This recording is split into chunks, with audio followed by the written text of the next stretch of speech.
Well, this year's Boston Marathon has special meaning for one Springfield family. A young boy and one of the runners are teaming up. And as News 40's Jeanette Mandel tells us, the finish line represents a whole lot more than just the end of the race. It could be the beginning of a cure. He's saying, who's taking my toy? He's a very typical 7-year-old. He doesn't like to do his chores. And like many other 7-year-olds, Nicholas Corjay loves to play with his pet hamster or play games on the computer. But unlike others his age, Nicholas bravely faces an illness that would frighten even adults. Here, open up.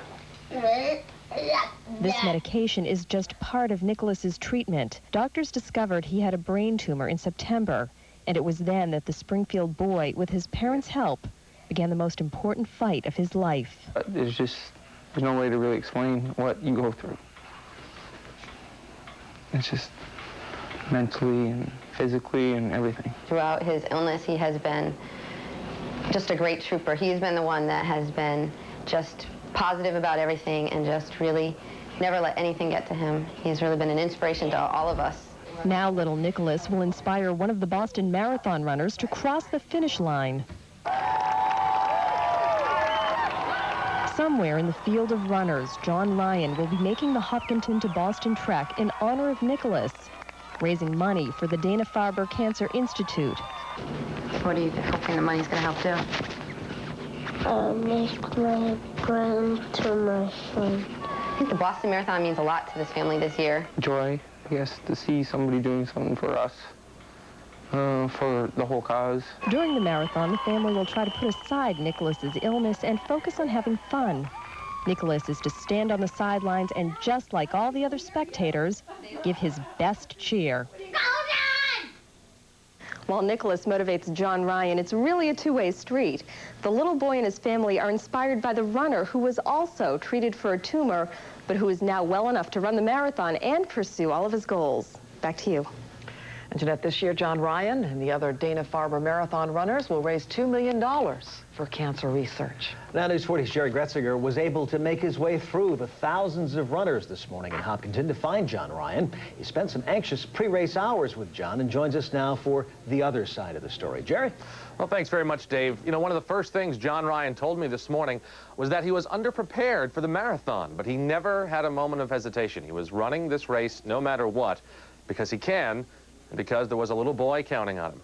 Ellen and John, and if you would please come up and have a picture, that would be lovely. 5 years ago, John Ryan had a tumor growing on the side of his neck, and it changed his life. That's why he's part of the Dana-Farber Marathon Challenge, running in honor of Springfield's Nicholas Corjay, a 7-year-old boy with a brain tumor. You know, having been through the experience myself makes me, I guess, relate to what he's going through a little bit.